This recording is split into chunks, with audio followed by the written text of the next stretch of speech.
नमस्कार, मैं हूं आपकी अपनी आवाज अंजलि और आप देख रहे हैं भदोही वाला का समाचार बुलेटिन। आगे बढ़ने से पहले अगर अभी तक आपने हमारे चैनल को सब्सक्राइब नहीं किया है तो कर लीजिए। आइए नजर डालते हैं आज की प्रमुख खबरों पर। शुरुआत करेंगे उस खबर से जिसने भदोही का मान पूरे देश में ऊंचा किया है। विंध्य मंडल के लिए इस बार गर्व का क्षण है। पहली बार यहां से 2 शिक्षकों का चयन प्रतिष्ठित राष्ट्रीय शिक्षक पुरस्कार 2025 के लिए किया गया है। चयनित शिक्षकों में भदोही जिले के रामलाल सिंह यादव और मिर्जापुर की मधुरिमा तिवारी शामिल हैं। केंद्र सरकार की ओर से प्रतिवर्ष शिक्षक दिवस पर यह सम्मान देश भर के 45 उत्कृष्ट शिक्षकों को दिया जाता है। इस बार उत्तर प्रदेश से कुल 4 शिक्षकों का चयन हुआ है, जिनमें 2 शिक्षक विंध्य मंडल से हैं। रामलाल सिंह यादव वर्ष 2009 से प्राथमिक विद्यालय में सेवा दे रहे हैं।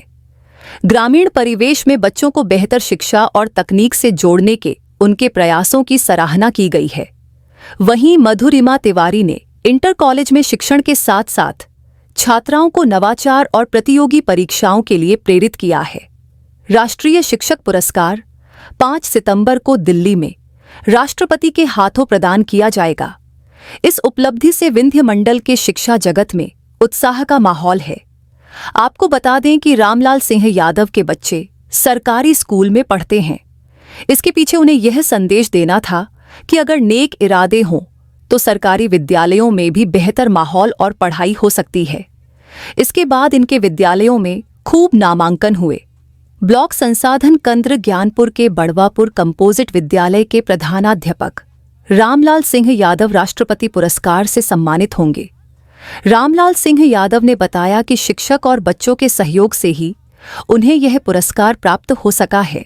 अब तक 16 वर्षों के अपने शैक्षिक जीवन वे प्राथमिक विद्यालय श्रीपुर, प्राथमिक विद्यालय चितईपुर और उच्च प्राथमिक विद्यालय बड़वापुर के बच्चों को विभिन्न प्रतियोगी परीक्षाओं में सफल करा चुके हैं। मूल रूप से गाजीपुर के भालाखुर्द गांव निवासी रामलाल यादव 23 दिसंबर 2009 को प्राथमिक विद्यालय श्रीपुर में सहायक अध्यापक के रूप में अपनी सेवा आरंभ की। इसके बाद 7 जुलाई 2011 को चितईपुर विद्यालय में इनकी नियुक्ति हुई। 15 नवंबर 2014 को उन्होंने स्मार्ट क्लास की स्थापना कर इसे जिले का पहला स्मार्ट विद्यालय बनाया। अब कालीन से जुड़े संकट से जुड़ी एक खबर पर नजर। जिले में कालीन उद्योग पर मंडराते संकट के बादल और गहरे हो गए हैं। अमेरिका द्वारा भारतीय हस्तनिर्मित कालीनों पर 50% टैरिफ लगाए जाने से इस उद्योग से जुड़े लाखों बुनकरों, मजदूरों और डिजाइनरों के सामने रोजगार का गंभीर संकट खड़ा हो गया है। इस मुद्दे को लेकर समाजवादी पार्टी सपा ने सोमवार को तहसील में उपजिलाधिकारी को राष्ट्रपति और प्रधानमंत्री के नाम ज्ञापन सौंपकर तत्काल हस्तक्षेप की मांग की।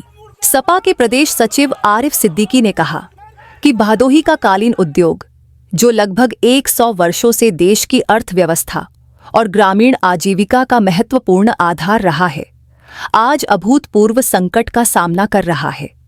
उन्होंने बताया कि अमेरिका ने पहले भारतीय कालीनों पर 25% टैरिफ लगाया था, जिसे अब बढ़ाकर 50% कर दिया गया है।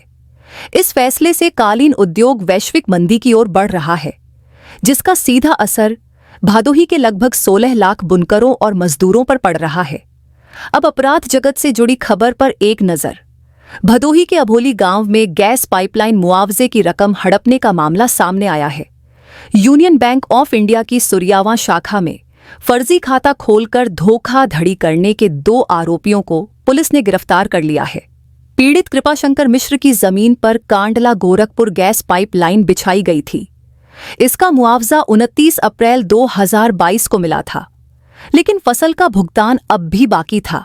आरोपी शुभम कुमार सिंह और रमण कुमार पांडेय ने तत्कालीन बैंक मैनेजर की मिलीभगत से बिना गारंटर और केवाईसी के सिर्फ आधार कार्ड और फोटो पर फर्जी हस्ताक्षर करके खाता खोल लिया। प्रभारी निरीक्षक अजीत श्रीवास्तव के अनुसार आरोपियों ने खाते में धनराशि स्थानांतरित कर खाता खाली कर बंद कर दिया। पुलिस ने 24 अगस्त को पीड़ित की शिकायत पर मामला दर्ज किया। मुखबिर की सूचना पर पुरानी बाजार तिराहे से दोनों आरोपियों को गिरफ्तार कर जेल भेज दिया गया है। तत्कालीन बैंक मैनेजर फरार है, जिसकी तलाश जारी है। अब एक नजर आपके काम की खबर पर। जिले में प्रधानमंत्री आवास योजना ग्रामीण में पंजीकरण करने वाले लाभार्थियों का सत्यापन अंतिम चरण में पहुंच गया है। मुख्य विकास अधिकारी बाल गोविंद शुक्ला ने बताया कि 3 दिन में चेकर शेष आवेदनों का सत्यापन पूर्ण करें। उन्होंने बताया कि जिले में 47,807 लाभार्थियों का पंजीकरण सर्वेक्षणकर्ताओं ने किया, जबकि 14,028 लाभार्थियों ने सेल्फ सर्वे कर पंजीकरण किया। कुल 61,835 लाभार्थियों ने पंजीकरण किया। केंद्र सरकार ने पंजीकृत लाभार्थियों के सापेक्ष 31,130 लाभार्थियों का डाटा वेरिफिकेशन के लिए भेजा। उन्होंने बताया कि 31,130 लाभार्थियों का डाटा वेरिफिकेशन के लिए भेजा। 130 के सापेक्ष 30,509 लाभार्थियों का सत्यापन पूर्ण कर लिया गया है। उन्होंने 3 दिन में सत्यापन करने का निर्देश दिया। अब विकास कार्यों से जुड़ी खबर। भदोही नगर पालिका के सभी वार्डों में 54 विकास कार्य कराए जाएंगे। करीब 3 करोड़ 30 लाख की लागत से नगरीय सड़क सुधार व नया सवेरा व राज्य वित्त योजना के तहत कार्य कराए जाएंगे। इसमें इंटरलॉकिंग सड़क व भूमिगत नाली का निर्माण कार्य होंगे। नगर पालिका की ओर से कार्य योजना तैयार की जा रही है। नगर में बारिश के दौरान जलनिकासी और जर्जर सड़कों के चलते लोगों को काफी असुविधा का सामना करना पड़ता है। बीते दिनों हुई बारिश के कारण हुए जलजमाव से काफी मुश्किलें खड़ी हो गई थीं, जिसको देखते हुए पालिका की ओर से नालियों के निर्माण पर विशेष ध्यान दिया जा रहा है। इसके अलावा मोहल्लों स्थित सड़कों, गलियों का हाल बेहाल है। पिछले दिनों बोर्ड की बैठक में सभासदों ने अपने अपने क्षेत्र की समस्याओं को प्रमुखता से उठाया था। इसे गंभीरता से लेते हुए पालिकाध्यक्ष नरगिस अतहर के निर्देश पर सभी 28 वार्डों के कार्य योजना तैयार की गई। आज के लिए इतना ही, कल फिर मिलेंगे। तब तक के लिए नमस्कार।